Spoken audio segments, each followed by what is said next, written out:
Hello everyone, and welcome to episode 1 of How to Speedrun Actually Anything.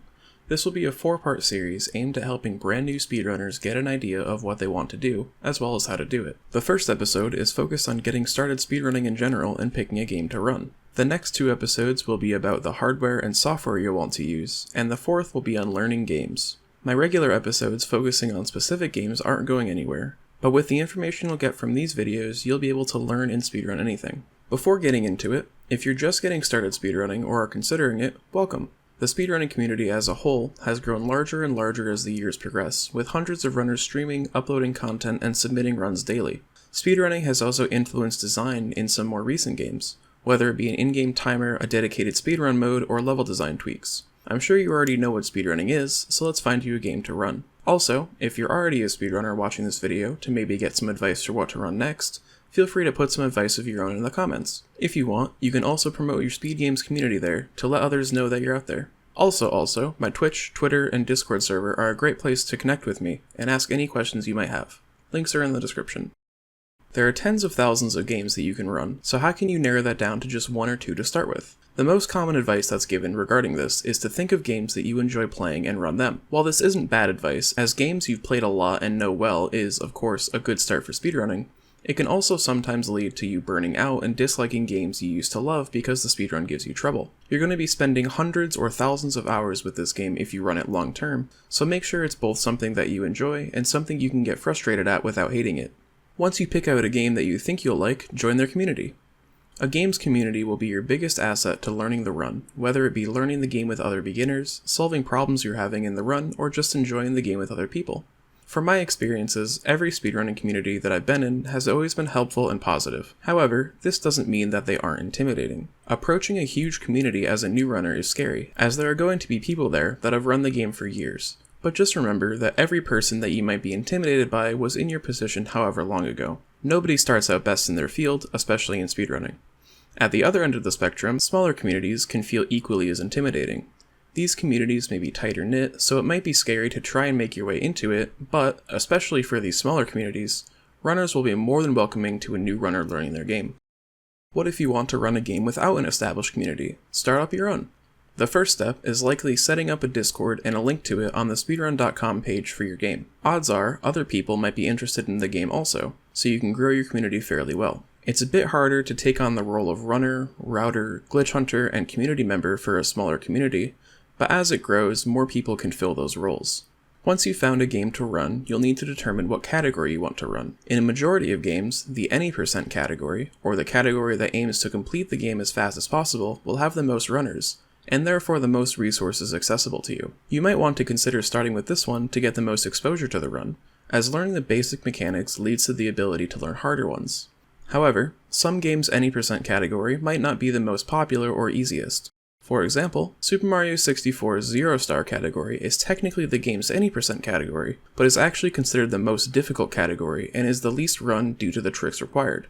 For this game, 16 star is the most popular category due to its ease of access and relatively lower amount of skill required to complete a run. Someone starting out with 16 star will learn how to maneuver Mario properly, how momentum works, and a few skips and faster strategies. From here, one might take those basic mechanics and implement them into a 70-star run, a longer but almost as popular category. Of course, this doesn't mean that you can't start with any other category, but beginning with a relatively easy one can provide some of the most opportunity for growth without getting burnt out too fast. Once you've decided on your category, it's very important that you look at the rules. As mentioned earlier, an any% category typically is the most relaxed, allowing most glitches that'll provide an advantage to the run. Most games ban in-game cheats, codes, or passwords as well, such as Super Metroid's any% banning the GT code, which gives Samus just about every item in the game. Often, in-game cheats like this can be used in other categories. Of course, with very few exceptions, if any, all games disallow outright cheating, including external memory modifications, cutting together good sections of a run to make one really good run, known as splicing, and lying about times. Some games ban certain emulators, if they're allowed at all. For example, Pokemon Red and Blue will only allow emulator runs using the Gambate emulator. Another general rule across all games is video evidence. More often than not, games require video evidence of the run in some form. Some only require video proof after a certain cutoff, such as Super Mario Sunshine requiring video if the run is better than 1 hour and 25 minutes, also disallowing emulator for times better than 1 hour 35 minutes. While others, like Untitled Goose Game, require it no matter what. I'll go over how to get a video of your run in the next 2 videos. After getting all of that legal documentation out of the way, you'll need to obtain the game. If the game is on console, you have 2 options. You can get a hard copy of the game and the console and play from there, or if the console is old enough, emulate the game. I can't tell you how to get the game to emulate, but it's not that hard if you look. As mentioned earlier, some games outright ban emulation, so just make sure you're in line with the rules. Even if your game bans emulation, it might not be a bad idea to get a copy of the game on an emulator to practice with save states. If you're playing a PC game, all you have to do is download it. Depending on the game and category, you may also want to play on a different version than the current patch of the game. This also applies to some console games, as some earlier versions of games or even different regions of the games allow for different speedrun techniques. As I can't speak for every game and community, more often than not, the game's resources or guides will tell you which version is best to play on, and how to download or get that version if applicable. Finally, you're ready to do runs. Join the community's Discord if you haven't and introduce yourself. Like I mentioned earlier, they'll be welcoming and available for any questions that you have. Next comes the fun part, actually learning the game. The 4th episode in this series will go more in depth on that, as well as talking about different practicing styles, so check that out as well. Again, welcome to the speedrunning community.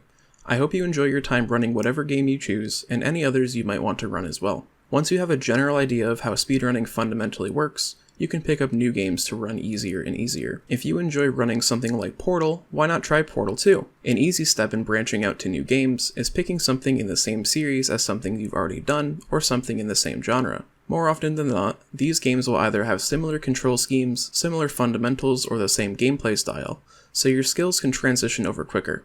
Speedrunning is an addicting hobby. Once you run one game, you'll want to run more and more.